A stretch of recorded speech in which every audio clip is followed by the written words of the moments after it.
Hello everyone. In this lecture, we are going to discuss very important concept that is method to solve a recurrence relation. Recurrence relation आपण last व्हिडिओमध्ये काय असतं, recursion काय असतं हे बघितलं. ते रेकरन्स रिलेशन जे जनरेट झालेलं असतं त्याला सॉल्व्ह कशा प्रकारे करतात, त्याच्या मेथड्स कोणत्या कोणत्या आहेत ते आपण या व्हिडिओमध्ये डिस्कस करणार आहेत. या व्हिडिओमध्ये आपण सबस्टिट्यूशन मेथड काय आहे ते चेक करणार आहे. देन अपकमिंग व्हिडिओजमध्ये आपण iterative method, recursive method and master theorem पाहणार आहे. सबस्टिट्यूशन मेथड आणि इटरेटिव्ह मेथड सिमिलर आहेत. आपल्याला प्रॉब्लेम कसाही विचारू दे, आपल्याला सेम टेक्निक फॉलो करून आन्सर जनरेट करायचं असतं, कॉम्प्लेक्सिटी फाइंड आउट करायची असते. बेस केस आणि गेस अँड प्रूव्ह ची मेथड आहे. एकामध्ये आपल्याला एक्सपांड अँड सम करावे लागते, तर एकात गेस अँड प्रूव्ह करावं लागतं. ते आपण चेक करूया. बट कसाही प्रॉब्लेम येऊ दे, कोणत्याही टेक्निकने सांगू दे, आपल्याला सिमिलर स्टेप्स फॉलो करूनच आन्सर जनरेट करावं लागतं. रिकर्सिव्ह ट्री मेथड ही सिलेक्टिव्ह प्रॉब्लेम्सला, जे प्रॉब्लेम टू पार्ट्स मध्ये डिवाइड होतात अशा प्रॉब्लेमला, सिमेट्रिक प्रॉब्लेम्सला आपण अप्लाय करू शकतो.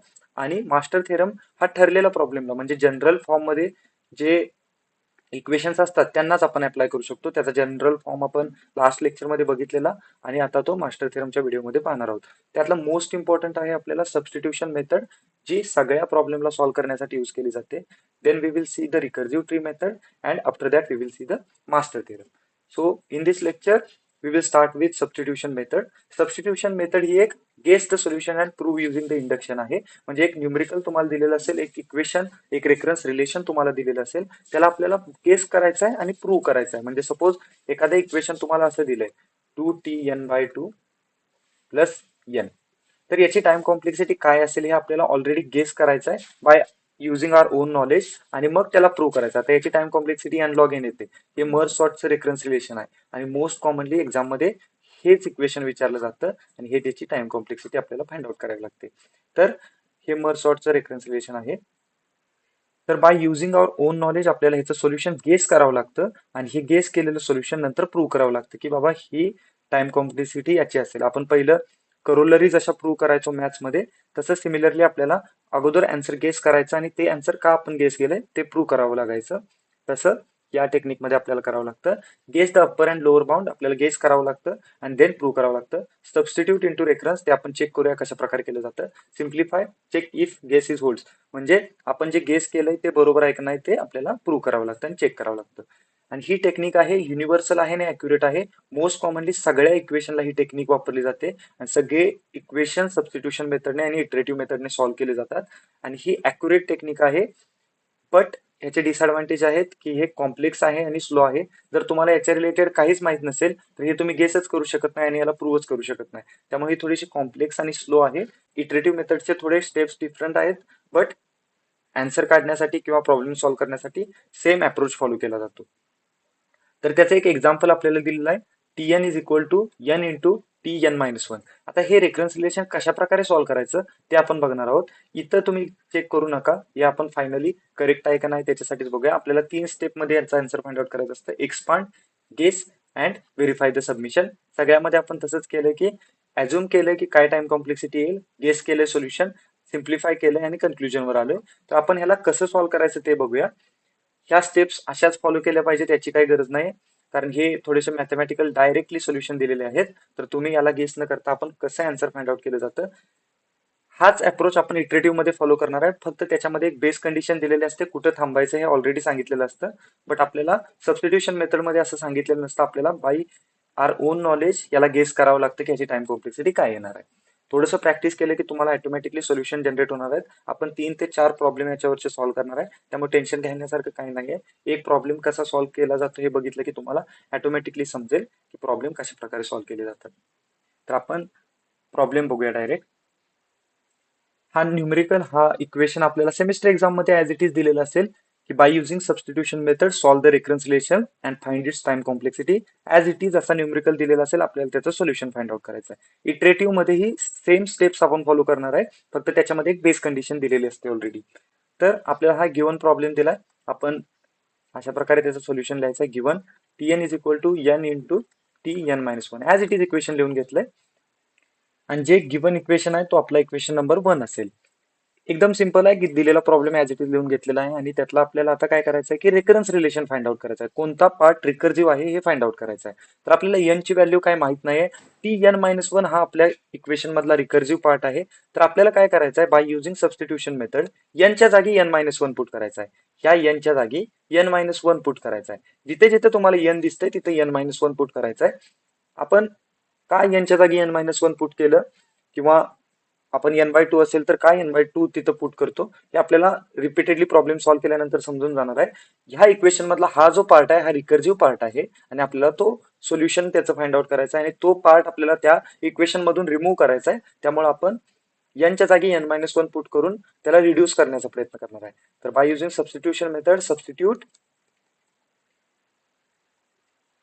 n is equal to n-1.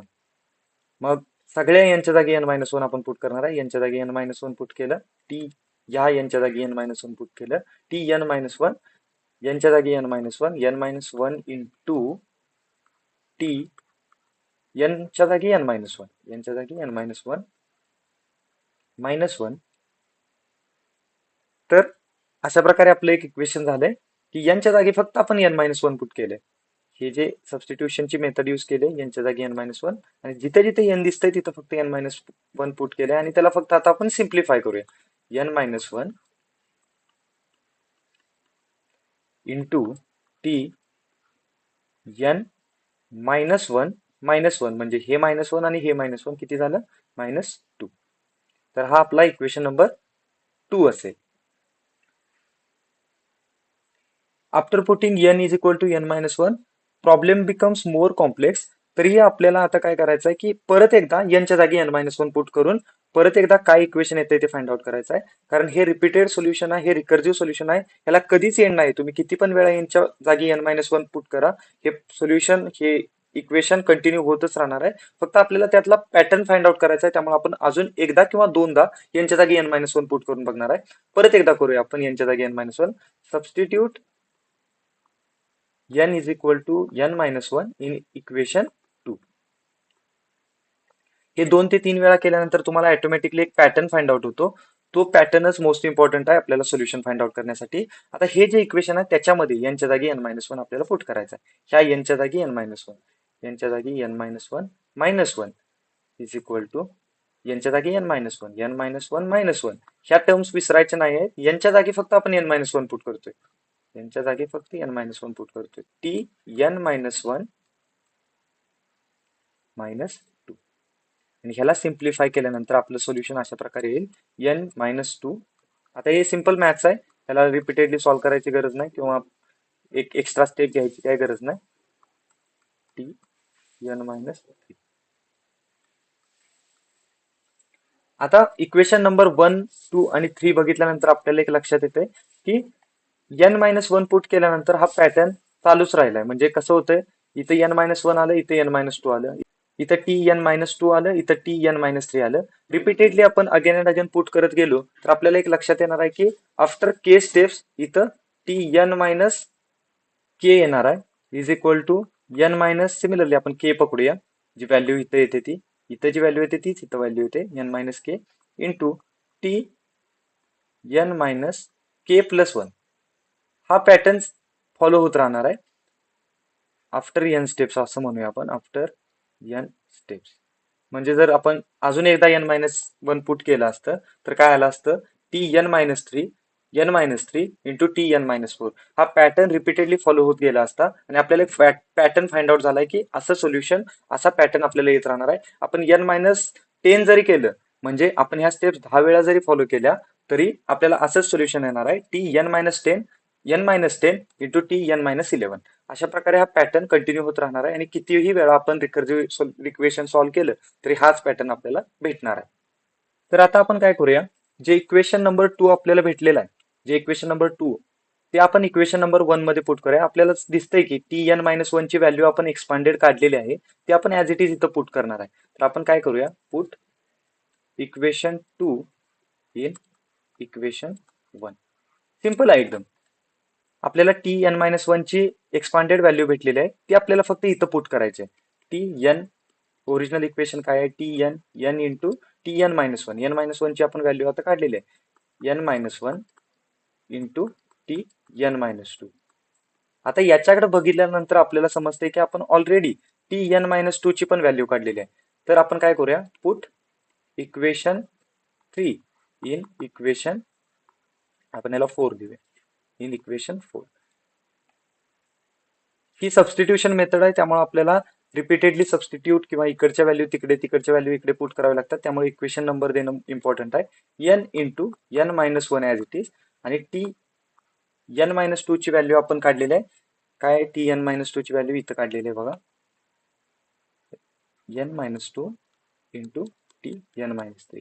म्हणजे हा पॅटर्न हा रिपीटेडली कंटिन्यू होत जाणार आहे. n into n-1 into n-3 into n-4 into n-5 काही असेल, फक्त इंटू टी n-k+1 असणार आहे. म्हणजे अशा प्रकारे हा पॅटर्न आपण ऑलरेडी फाइंड आउट केलाय की हा पॅटर्न जनरेट होतोय की कितीही व्हॅल्यू आपण वर पुट करत गेलं. आता टी n-3 ची जरी व्हॅल्यू काढली असती तर ती कशा प्रकारे आली असती, n into n-1 into n-2 into n-3 into T n-4. अशा प्रकारे ते सोल्युशन आलं असतं. तुम्ही पुट करून बघू शकता, किती वेळा सॉल्व्ह केलं तरी ह्याचं एंड कधीच होणार नाही. त्यामुळे आपल्याला आता फायनल गेसवर यायचं आहे, कारण हे असंच कंटिन्यू होत जाणार आहे पुढे पुढे. त्यामुळे आपण फायनल गेसवर आलो. आपण आफ्टर के स्टेप्स एक ऑलरेडी फाइंड आउट केलेलं, हे नंतर जरी तुम्ही फाइंड आउट केलं तर ते अशा प्रकारे येणार आहे, after K steps. So after k steps our equation becomes Tn is equal to n into n-1 into n-2 into n-3. Similarly dot dot dot आपण ऑलरेडी एक इक्वेशन फाइंड आउट केलं की n-k, म्हणजे इथं जी व्हॅल्यू असते, म्हणजे T4 जर आपण फाइंड आउट करत असेल तर इथं 3 असतं, 5 फाइंड आउट करत असेल तर इथं 4 असतं. त्यामुळे आपण already equation relation find out केलंय, T n-k into T n-k+1. थोडंसं डिफिकल्ट आहे, थोडंसं अंडरस्टँडिंगसाठी अचानक अशा स्टेप्स आल्यामुळे इक्वेशन थोडंसं डिफिकल्ट होऊन जाते. बट रिपीटेडली तुम्ही स्टेप्स बघू शकता, स्वतः सॉल्व्ह करू शकता. एखादं एक्स्ट्रा रेकरन्स रिलेशन फाइंड आउट करायचं, म्हणजे अजून एकदा यांच्या जागी n-1 पुट करून बघायचं, काय रिलेशन येते ते फाइंड आउट करायचं, आणि हा पॅटर्न जनरेट होतोय. आता हे प्रॅक्टिसचा पार्ट आहे, म्हणजे अगेन अँड अगेन सॉल्व्ह केल्यानंतरच हे जमणार आहे. जर तुम्ही डायरेक्ट व्हिडिओ वॉच करत असाल किंवा एकाच अटेम्प्टमध्ये ट्राय करत असाल तर हे थोडंसं डिफिकल्ट आहे. तर आता ह्या स्टेप्स कधी स्टॉप होणार आहे, तर ह्या स्टेप्स आता स्टॉप होणार आहे, ते stops when n-k is equal to 0. म्हणजे n आणि k ची व्हॅल्यू ज्यावेळेस सिमिलर येईल त्यावेळेस 0 व्हॅल्यू येईल, आणि त्यावेळेस आपलं रेकन्सिलेशन थांबणार आहे. इथं तुम्ही चेक करू शकता, n आणि k ची व्हॅल्यू जर सेम आली, म्हणजे 3 आली तर 0 होणार आहे, आणि तिथंच आपलं रेकन्सिलेशन थांबणार आहे. हाच डिफरन्स सबस्टिट्यूशन मेथड आणि इटरेटिव्ह मेथड मध्ये आहे. तिथं आपल्याला एक बेस कंडिशन दिलेली असते, त्या बेस कंडिशनला आपण डायरेक्टली अप्लाय करायचं असतं. हीच डिफिकल्टी, हीच कॉम्प्लेक्सिटी, हाच डिसएडव्हान्टेजेस सबस्टिट्यूशन मेथडचा आहे, जिथं आपल्याला हे सगळं गेस करावं लागतं की हा पॅटर्न कुठे झिरो येणार आहे, हे सगळं गेस करावं लागतं. त्यामुळे थोडासा कॉम्प्लेक्स आहे, बट सगळ्या इक्वेशनला वर्क करतो. सो यालाच आपण फक्त सॉल्व्ह करणार आहे. एन आणि के ची व्हॅल्यू सेम असेल, एन इज इक्वल टू के असेल, ह्या के ला फक्त तिकडे नेलं, आणि त्याचं जे साईन आहे ते चेंज होतंय दुसऱ्या साईडला गेल्यामुळे. त्यामुळे एन आणि के ची व्हॅल्यू ज्यावेळेस सेम येईल त्यावेळेस हा रिकन्सिलेशन थांबणार आहे. त्यामुळे therefore T N is equal to n into n-1 into n-2 dot dot dot dot dot 2 into 1 into 0. म्हणजे हे एक पॅटर्न आहे, हा एक फॅक्टोरियलचा प्रॉब्लेम आहे. तर हा पॅटर्न तुम्हाला एकदा माहित झाला, कारण हे सगळं आपल्याला गेस करायचं आहे आणि बाय ओन सॉल्व्ह करायचं आहे आणि सिम्प्लिफाय करायचं आहे. त्यामुळे हे तुम्हाला प्रॅक्टिस शिवाय जमणार नाही, किंवा हे का आलंय हे समजणार नाही. गेस आणि सिम्प्लिफाय करण्यामुळे थोडीशी कॉम्प्लेक्सिटी वाढते याच्यामुळे. त्यामुळे हा प्रॉब्लेम आपण कॉम्प्लेक्स मध्ये कन्सिडर करतो, आणि स्लो आहे कारण आपल्याला बाय ओन सॉल्व्ह करावं लागतं सगळं. तर हा जो पॅटर्न आहे तो आपल्याला माहित आहे की हा फॅक्टोरियलचा प्रॉब्लेम आहे.